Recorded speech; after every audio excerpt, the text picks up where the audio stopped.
I'm very happy and excited and proud to introduce our commencement address, our speaker today. She is our very own R.J. Reynolds Teacher of the Year, Mrs. Allison George.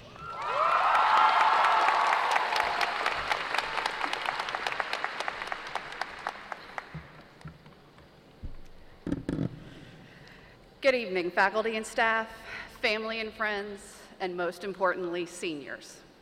I'm extremely excited and grateful to be able to speak with you all this evening. To be honest, I was totally overwhelmed when I learned that I was going to be speaking tonight. I was completely at a loss as to what to tell you guys. I knew I wanted it to be meaningful. But then I remembered my own graduation, and I realized I couldn't even remember who my speaker was, let alone what they said. That took a little of the pressure off. Then I stumbled upon some pretty solid advice. Write about what you know. So, based on that, I'm going to talk to you about being a nerd and how I hope you all will be one too. Many of my students at some point during their year or years with me have uttered the following phrase: "Miss George, you're such a nerd." Sometimes it's said with love and a smile, sometimes not so much. My response is usually short and to the point. Duh. I love Harry Potter, Doctor Who, knitting, NASA, pretty much all things math and science. I know what being a nerd means to me, but I wanted to see what other people thought. So I did my research and documented my sources. And here's what I found. Merriam-Webster says that a nerd is an unstylish, unattractive, or socially inept person, especially one slavishly devoted to intellectual or academic pursuits. Well, that first part's kind of a bummer. Everyone's favorite, highly credible research paper source, Wikipedia, says a nerd is a descriptive term, often used pejoratively, indicating that a person is overly intellectual, obsessive, or socially impaired.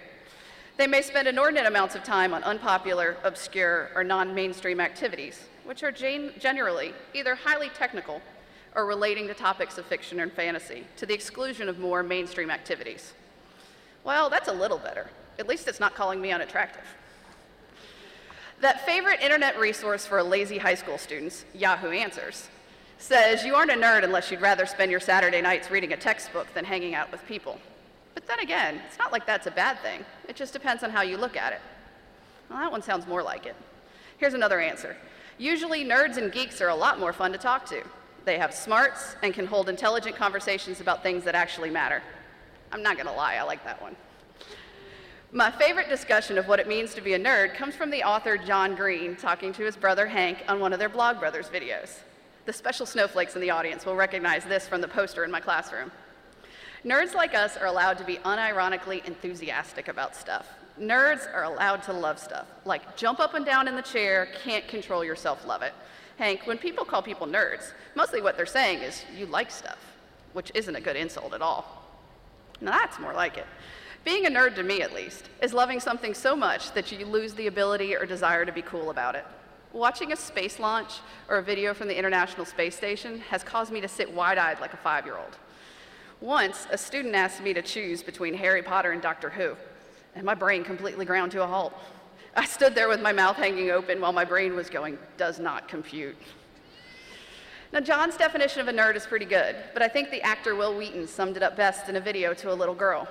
Now that I'm an adult, I'm kind of a professional nerd, and the world has changed a lot. I think a lot of us have realized that being a nerd, it's not about what you love, it's about how you love it. I think being a teacher is being a professional nerd. It's the chance to be so excited about your subject and being able to share that with a new generation. I love teaching, period. I love finding new ways to explain a concept, new techniques to try, working with other teachers to see what they use. I love going to conferences, both to attend and to present, visiting other classrooms no matter what the subject. Learning is a never-ending process, and teaching celebrates that. So yes, I am a nerd, but not for the reason my students think, or not only for the reason they think. I've been lucky enough to find a career that lets me do what I love. Not everybody finds that needle in a haystack, but what you can do is find a job that lets you be a nerd in your free time. So over these next few years, I challenge you seniors to find the thing that you love to do more than anything else. Then find a way to make it work. If it can be your career, wonderful. Consider yourself very lucky. If not, find something that you can do that still allows you time to follow your passion, but yet pays the bills. I think everyone deserves the chance to be a nerd about something. Finally, I'm going to take a moment of personal privilege and speak to my special snowflakes for a moment. Whether you were my student or my step student, whether I taught you for 1 year or 2 or 3 or 4, whether you were just dragged along by your friends to meet that crazy math teacher, whether you hung out in my room before class, or ate lunch in my room with your friends, or just came by for a hug every now and then, you all enriched my life, and I'm tremendously proud of you. Thank you for making me laugh, sharing your highs and lows, and pushing me to be a better teacher. I am incredibly grateful. So seniors, here is my wish for you. Go out into the world and find your passion. Embrace it and become a nerd. It's awesome. So congratulations, class of 2014, and best of luck.